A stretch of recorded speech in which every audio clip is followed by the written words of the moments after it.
amados e queridos, aceitem a paz do Senhor. Amém. Que alegria poder servi-los. Eu quero agradecer ao bendito Deus por essa tão honrosa oportunidade. Ao amado pastor Cléber, muito obrigado pela conformidade e honradez em poder servi-los nessa ocasião tão oportuna de aprendizado da palavra de Deus. Quero agradecer ao querido César pelo amado convite de poder estar aqui contribuindo de alguma forma com o crescimento espiritual de todos os senhores. Agradecer aos obreiros que nos recebem tão bem, todos os coordenadores do trabalho, que Deus possa honrá-los poderosamente. Estamos diante de uma temática muito importante e eu quero me consubstanciar em um texto muito específico.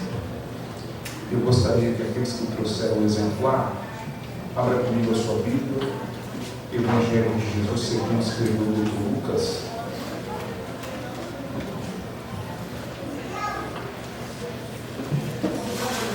A saber, o capítulo de número 15.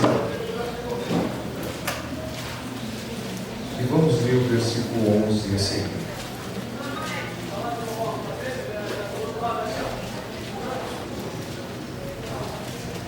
Dois.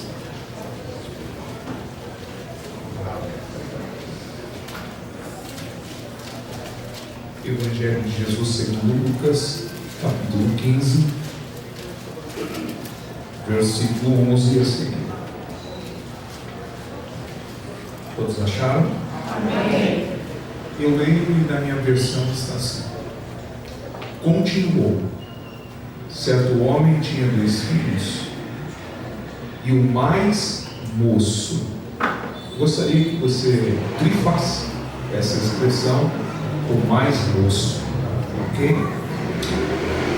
Disse ao pai: Pai, dai-me a parte dos bens que me cabe. E ele repartiu os haveres.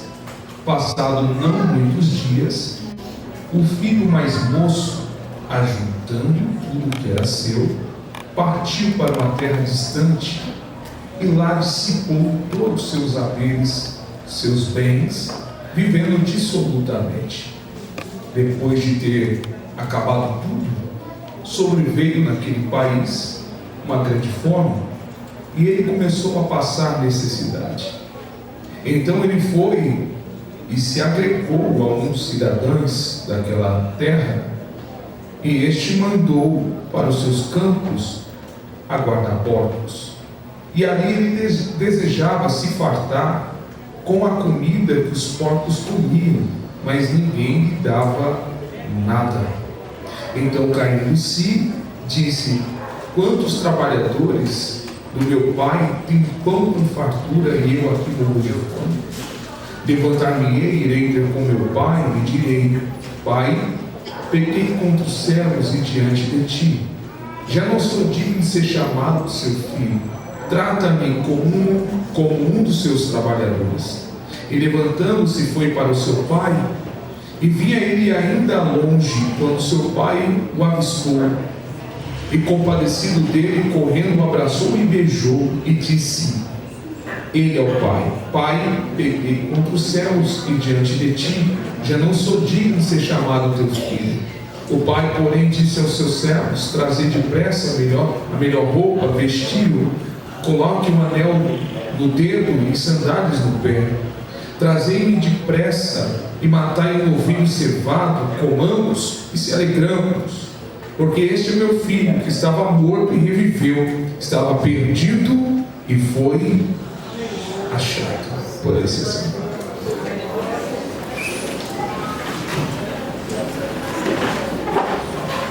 Meus irmãos, Jesus sempre foi um grande realizador de milagres. Jesus sempre foi um operador de milagres. A Bíblia vai catalogar pelo menos 35 milagres que Jesus realizou. Haja vista que o evangelista João vai dizer que foi muito mais, mas catalogado foi 35 milagres. Mas além de ser um grande operador de milagres, Jesus sempre foi um grande mestre, um grande orador, um grande expositor das Sagradas Escrituras. Vale dizer que nem em todo lugar que Jesus pisou ele curou, mas em todos os lugares que ele pisou ele pregou. Repito, nem em todos os lugares que Jesus pisou ele curou, mas em todos os lugares que ele pisou ele pregou. Porque a ênfase do seu ministério era muito mais do que curar, era pregar, era ensinar, era instruir o povo acerca do reino dos céus. Então Jesus possuía uma forma muito pedagógica, muito didática, muito peculiar no seu ensino. Ele usava diversos recursos, entre eles é aquilo que nós entendemos como parábolas. A ideia de Jesus em aplicar as parábolas era de explicar verdades complexas de uma maneira muito simples, de uma maneira muito simplória, muito comum. Então, o que é parábola? Alegoria, comparações. Então, ele usava a fim de responder perguntas e ao mesmo tempo tirar dúvidas. Então, Jesus, ele utilizava esse recurso a fim de conectar o seu público com o seu sermão. Spurgeon vai dizer que esse método era a forma que Jesus se conectava com homens carnais a fim de explicar coisas espirituais. Então, essa parábola é classificada como uma das mais belas das Sagradas Escrituras. E com essa história nós podemos aprender profundas lições, sim ou não? Nós podemos exaurir desse texto que nós lemos uma temática sobre paternidade. Poderíamos falar aqui sobre perdão, poderíamos falar aqui sobre restauração e tantas outras coisas, como também maturidade. Hoje eu quero observar com você o caminho que esse jovem trilhou. E esse jovem trilhou um caminho que tem a ver com aquilo que nós estamos trabalhando nesse simpósio aqui nessa noite: maturidade. Na realidade, está ligado muito mais à imaturidade do que à maturidade. Esse texto vai mostrar que esse jovem desonrou o seu pai por conta da sua imaturidade. Então, todo o caminho que ele constrói é um caminho que lhe causa dor, lágrima e sofrimento. Então nós podemos observar aqui alguns pontos que eu considero importantíssimos nesse contexto daquilo que nós estamos aprendendo dentro dessa temática. Então há aqui algumas lições que eu quero expor e ministrar ao seu coração. Vocês estão comigo? Diga amém. Amém. Então, se você trouxe caneta e papel, anota aí a primeira lição. O que nós podemos aprender? O verso de número 11, nós podemos observar que o texto traz a seguinte narrativa, dizendo que o filho mais moço, ou o verso 12, o mais moço disse ao pai. A expressividade da palavra o mais moço já revela o nível da maturidade daquele jovem. É alguém que está em fase de crescimento, e que naquele momento, embora está crescendo, mas não quer dizer que ele está pronto. Ele está em crescimento, ele está em ascensão, ele está em progresso, mas de alguma forma ele se considera, ou ele acha que já está pronto. Por isso ele vai tomar algumas decisões equivocadas concernente à sua imaturidade. E a primeira lição que podemos observar, o que vai impulsionar ele a sair de casa, é a questão da independência. Repita comigo: independência. O que isso significa, professor? Significa que ele quer viver uma vida de liberdade. Ele quer ser livre. De alguma forma, aquele menino não quer estar mais debaixo da autoridade do seu pai. Ele se sente cerceado da sua liberdade e agora, de alguma forma, ele quer viver a sua vida sem dar explicações e satisfações. Então, de alguma forma, ele se sente aprisionado diante da figura da autoridade, que é o seu pai, e ele quer viver uma vida de liberdade, sem regras, sem satisfações, sem explicações daquilo que ele quer fazer. E aí eu aprendo uma verdade, e toma isso como nota, que uma vida não vivida com responsabilidade não é uma vida que não é supervisionada. Porque toda vida que é supervisionada é uma vida vivida com responsabilidade. Por isso, de alguma forma, ele quer viver longe do pai e longe da figura da casa, porque ele não quer ninguém o controlando. Isso é um problema, porque a geração que vivemos nos dias odiernos é muito parecida com esse jovem, que quer viver uma vida totalmente livre, sem estar debaixo da figura de autoridade. Mas a figura de autoridade é um princípio que rege o mundo espiritual. O reino espiritual, ele rege de duas formas: princípio de autoridade e rebelião satânica. Então, quando ele vai tomar essa iniciativa, é porque ele não quer ninguém sobre ele ou o controlando. De fato, esse menino não erra quando sai de casa. Ele errou? Todo filho vai sair de casa, sim ou não? Quem é pai e mãe aqui? Levante a mão. Seu filho vai ficar com você toda a vida dentro de casa? Não, você treina ele para que ele saia de casa. Na realidade, a nossa casa, eu tenho 3 filhos. A nossa casa é um grande hotel. Não sei se você percebeu isso. E os nossos filhos são os hóspedes, folgados, porque eles querem comida boa, internet rápida, é uma verdade, Nike no pé, roupa de marca. E quando você pensa que a paternidade vai te dar retorno, não, eles estão indo embora e vão embora sem pagar a conta. Então o problema não está em sair de casa, o problema é sair fora da hora. Porque ele sai com a herança, mas não sai com a bênção. Eita! Por isso aquilo que ele tem na mão não dura muito. Porque ele sai com a herança, mas não sai com a bênção. Então esse menino não erra quando sai, ele erra em sair fora da hora.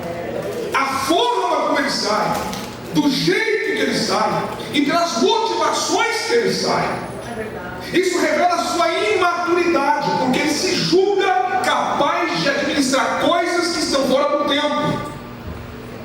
E mesmo que seja uma coisa boa fora do tempo, se torna uma coisa ruim quando você não tem maturidade para administrá-la. Então logo ele quebra o princípio. Toda vez que você quebra o princípio também te quebra. Repita isso comigo. Toda vez. Não, você não comeu hoje, mas forte. Toda vez eu quebro o princípio, o princípio me quebra. Então ele quer sair. Ele quer viver uma vida independente. Eis aqui a primeira lição. Qual é a segunda lição que nós podemos observar e extrair do texto? É que ele vai desvalorizar. A sua imaturidade não permite ele enxergar o valor das coisas. Ele não tem uma escala de valor, Marcos, dentro dele, daquilo que é mais importante e daquilo que é menos importante, daquilo que é prioridade ou prioritário e aquilo que é secundário. Ele não sabe o que importa e o que não importa. Por isso ele despreza. Se você ver o texto, verso 13, diz assim: ajudando tudo. Verso 14 diz: gastando tudo. Repita comigo: ajudou tudo e perdeu tudo. Parece que a coisa acontece repentinamente. Ele tem tudo em um dia e no outro dia ele não tem nada. E como alguém pega uma herança que alguém trabalhou a vida inteira para ter e desperdiça da noite para o dia? É só alguém que não tem maturidade para administrar aquilo que está nas suas mãos. Por quê? Porque dentro dele não existe escala de valor. Ele gasta tudo, perde tudo. E quando ele diz ao pai, dai-me a minha parte, ele age com a maior falta de respeito. Até porque herança você só reparte ela quando alguém morre. O pai tinha morrido? Não. Mas quando ele vai ao pai e faz essa solicitação, ele está dizendo entre linhas: para mim, é como se o senhor estivesse morto. O pai, diante daquela ação, poderia ter 3 atitudes. Quantas atitudes? 3. Primeiro, expulsar. Segundo, deserdar. Terceiro, agredir. O pai expulsa? Não. Deserta? Não. Agride? Não.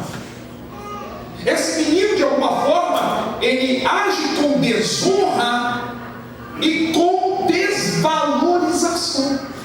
Escute, irmãos, toda vez que você lê a palavra não valorizou ou desprezou, logo em seguida você vai perceber, explicitamente ou implicitamente, perdeu.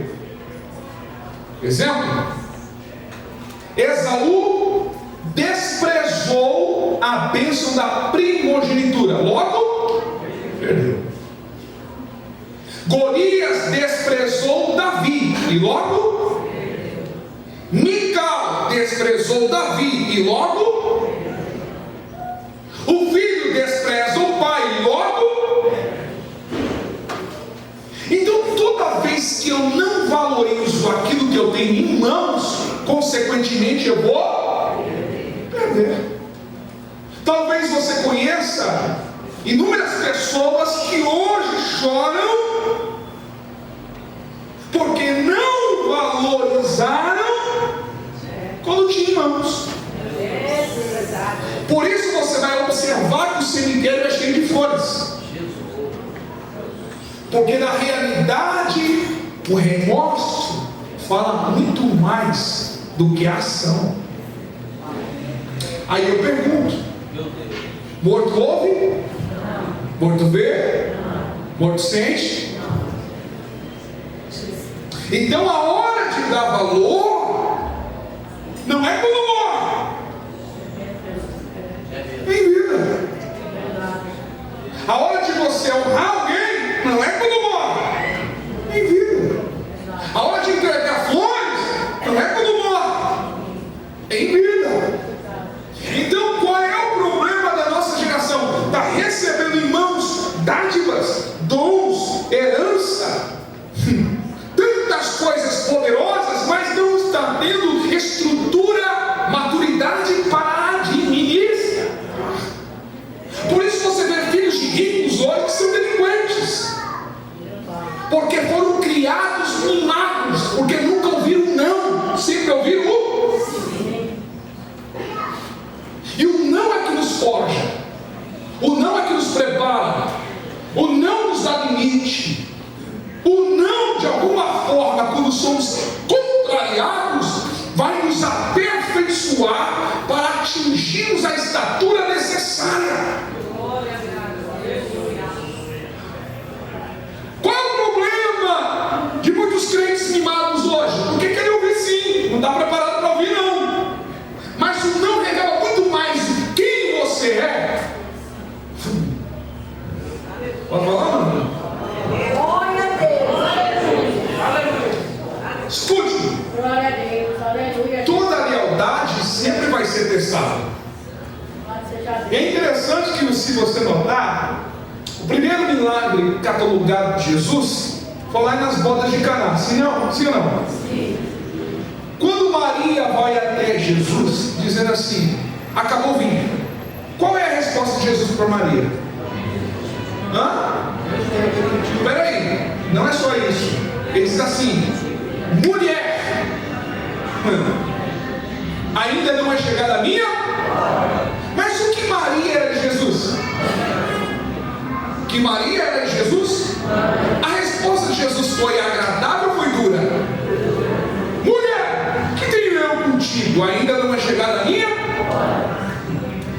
Ela teve que entender naquele momento que, embora ela era mãe de Jesus, mas ela nunca foi mãe de Deus. Pegou não?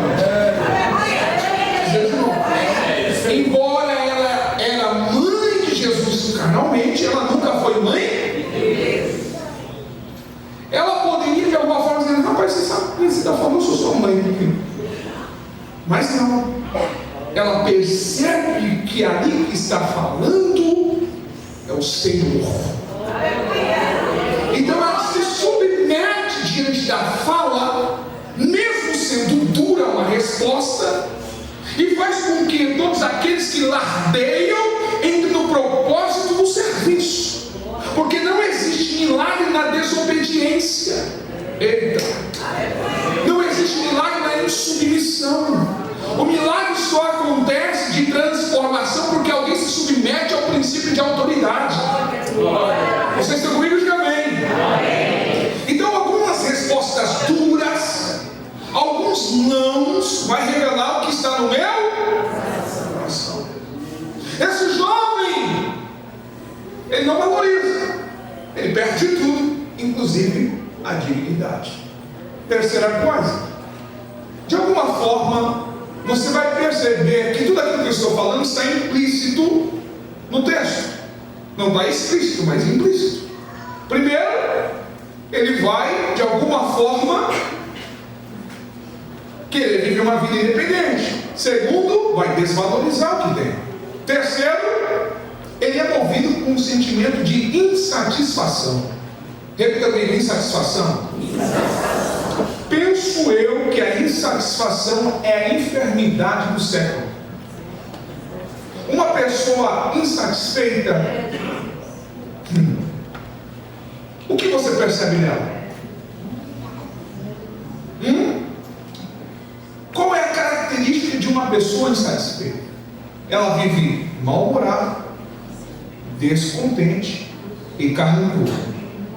Para um insatisfeito não tem culto bom, não tem igreja boa, não tem pregador bom. E é ruim cultuar ao lado de alguém insatisfeito. De canto de olho. Vocês têm alguém insatisfeito. Porque até o culto de insatisfeito parece mais que ele veio para observar do que para adorar. Ele parece muito mais fiscal de culto do que adorador dentro do culto. Um insatisfeito parece que ele está no The Voice. Parece que ele vem aqui para dar nota. E nesse ambiente aqui, irmão, se manifestam os verdadeiros adoradores. Então o insatisfeito estraga o ambiente, estraga o ambiente de trabalho, estraga o ambiente litúrgico, porque tudo ele caça um defeito para falar. E claro, evidentemente, é muito mais fácil criticar do que estender a mão para fazer. Porque tem gente que parece que ele só vem sentar na janelinha